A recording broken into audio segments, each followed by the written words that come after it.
Амьдрах боломжтой хачирхалтай гадны гаригийг эрдэмтэд нээв. Биднээс 120 гэрлийн жилийн зайд орших нэгэн экзопланетэд амьдрал байж магадгүй. K2-18b гэж нэрлэгддэг энэ ертөнцид та зочлохыг хүсэх байх. K2-18b нь дэлхийдээ яг адилхан биш юм. Харин супер дэлхийдээ илүү төстэй. Тийм ээ, энэ манай гаригаас 2.6 дахин өргөн, бараг 9 дахин аврах том юм. Эрдэмтэд үүнийг Гикиан экзопланет байж магадгүй гэж үзэж байна. Энэ нь ус төрөгчөөр баялаг, уур амьсгалтай, шингэн далайгаар бүрхэгдсэн гайхалтай байгаа биз? K2-18b нь харь гаригийнхны амьдрал дэх гариг байж магадгүй гэсэн үг юм. Тийшээ очиход маш их хугацаа шаардагдах болно. Хэрв та дэлхийгээс энэ сансрын хатан цохороо дүүлвэл 1.3 сая жилийн дараа зорьсон газараа хүрэх болно. Тийм ээ, та зөв сонссон. 1 сая шүү. K2-18b-гийн агаар мандалд маш их хэмжээний метан, нүүрс төрөгчийн давхар эзэл байдаг. Гэхдээ энэ нь яг амьсгалж болох агаар биш тул тэр гариг дээр алхахад танд сансрын хувцас хэрэг болно. Мөн далайн тийм их сүрдмээр биш. Хэрв экзопланет дээр шингэн байвал тэр шингэн нь ус гэсэн үг биш юм. Харин метан, аммиак бүр хүчилж байж магадгүй. Манай өөрсдийн нарны аймагт ч шингэн нуурууд бүрхэгдсэн сар байдаг. Гэхдээ эдгээр нь метан, этан нуур юм. Иймд тэнд усан цэлэхгүй байхыг зөвлөж байна. K2-18b нь нэлээд зөөлөн уур амьсгалтай байж магадгүй. Экзопланетийн хувьд яг л тийм. Энэ гариг нь хасах 100 градусын температуртай маш хүйтэн гэдгийг мэдэх болно.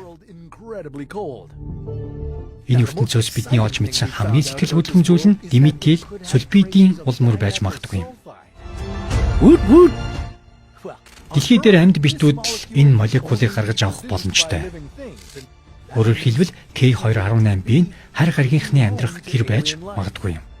Гэхдээ тэр амьдрал нь ухаалаг гэсэн үг биш юм. Энэ нь усан болон бичил биетэн байж болно. Хэрэг боломжийн нөхцөлтэй байвал бүр төвөгтэй болж магадгүй юм. Од хоорондын ертөнц рүү аялан судалж байж л бид тодорхой мэдлэгтэй болно. Энэ бүгдийг бид яаж мэдэх вэ? Бид Джеймс Веб сансрын дурангаар энэ алслагдсан ертөнцийг харж агаар мандалд нь наривчилсан хэмжилт хийсэн. Бид дамжин өнгөрөх гэсэн аргаар ихэнх экзопланетуудыг нээж илрүүлсэн. Энэ дариг өөрийн одныхоо урдуур өнгөрч гэрлийг хаах үед тохиолдно.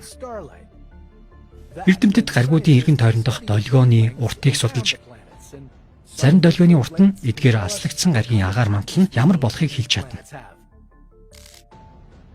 Асуудал нь экзопланетууд үнэхээр хол оршдог. Ямар гадаргуутайг нь олж мэдхийн тулд бид хамгийн хүчирхэг телескопоо ашиглаад ч хялбар биш байх болно. Зарим эрдэмтэн K2-18b бол огтхонч супер дэлхий биш. Харин мини Нептун гэж маргалддаг. Далай ван бол мөсөн аврах гэдгийг та бүхэн мэдэх учраас энэ бол үнэхээр гонигтай зүйл юм. Хэрв K2-18b нь мөн л аврах том мөс юм бол тэр гариг дээр харь гаригийн амьдрал орших магадлал тийм ч их харагдахгүй л байна. Энэ ертөнцийг та өөрөө олж мэдээ гэвэл сая жил аялах хэрэгтэй болно. Тиймээс бид дэлхийдээ илүү ойрхон ертөнцийг сонирхсон нь дээр байх. Жишээ нь Proxima Centauri b байж болно. Proxima Centauri b бол бидний олж илрүүлсэн хамгийн ойр од юм. Дэлхийгээс ердөө 4.2 гэрлийн жилийн зайд оршдог. Энэ нь Alpha Centauri одны системийн нэг хэсэг 2 биш 3 од бие биенээ тойрон иргэдэг. Экзопланет Proxima Centauri нь эдгээр оддын зөвхөн нэгийг нь тойрон иргэдэгч та нөгөө хоёр одыг тэнгэрт тодор харна. Энэхүү экзопланет нь дэлхийгээс арай том, өөрийн одтойгоо ойрхон эргэлддэг. Ажуулахад тэр од нь манай нарнаас хамаагүй сэрүүн жижиг улаан од юм. Энэ бол сайн мэдээ. Учир нь энэ гариг буд шиг шарсан талах болохгүй гэсэн үг юм. Эрдэмтэд Proxima Centauri-ийн дундаж температур яг ойролцоогоор хасах 39 градус гэж тогтоосон. Харь гаригийн ертөнцийн хувьд энэ нь үнэхээр таатай зүйл юм. Муу мэдээгүүл бид экзопланетийн таталзал агаар мандлын талаар тийм ч сайн мэдэхгүй л байна.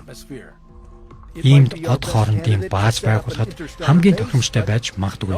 Гэхдээ энэ нь хүн төрлөختний ирээдүйн гэр болоход тохиромжгүй хатуу ширүүн орчинтой. Бүр хүчлэг далай тайж байж магад. Эсвэл үхлийн аюултай ч байж магад. Иймд үүнийг олж мэдэх цорын ганц арга бол тийшээ аялах явдал юм. Хэрв Proxima Centauri бий боломжгүй гэвэл санаа зовох хэрэггүй. Амьдрах боломжтой өөр олон ертөнц бий. Үүн шиг. Ross 128b. Энэхүү экзопланет нь дэлхийгээс 11 гэрлийн жилийн зайд оршдог. Дэлхийн эрдэмтдийн нээсэн хүн амьдрах боломжтой хамгийн ойрын 2 дахь гариг юм. Proxima Centauri b-гээс илүү ирээдүйтэй гэж хэлж болно. Гол нь энэ гаригууд хоёулаа улаан одоо одыг тойрон хэрэгдэг. Зөвхөн Proxima b-гийн хөтлөгч од нь илүү идэвхтэй ширүүн юм. Энэ нь хаяа дэлбэрч Proxima b-г цацрагт автуулдаг. Ross 128b-гийн од нь сайхан нам гүн. Хэдийгээр энэ ертөнц дэлхийгээс илүү одтойгоо 20 дахин ойр иргэдэгч амьдрах боломжтой бүсэд оршдог байна. Миний хэлсэнчлэн улаан одоо одод нарнаас хамаагүй сэрүүн байдаг. Сэрүүн гэдэг нь температурыг нь хэлж байгаа юм. Энэ ертөнцийн дундаж температур 23 градус байж магад. Энэ нь манай гаригийн дундаж температураас бага зэрэг халуун гэсэн үг юм. Та нарын тухайд мэдэхгүй ч би тэнд суурьчиж чадна. Мэдээж хэрэг бидний шин гэр гэж нэрлэгдэх энэ ертөнцийн талаар мэдэх зүйл тийм ч их биш. Гадаргуунд хүрч байгаа цацраг нь маш их хортой, агаар мандал нь амьсгалахааргүй тийм байж магад. Гэхдээ хөөе, ангарахтай харьцуулахад бол энэ гариг тийм ч муу биш шүү. Амьдралыг дэмжих үр дүнтэй системийг бий болгосноор бид амжилттай болгож болно. Нэмж хэлэхэд энэ супер дэлхийн өөрийн гэсэн амьдралтай байж магадгүй юм. Хэрв Ross 128b-д харь гаригийн амьдрал байгаа бол энэ таны төсөлснөөс тис өөр байв.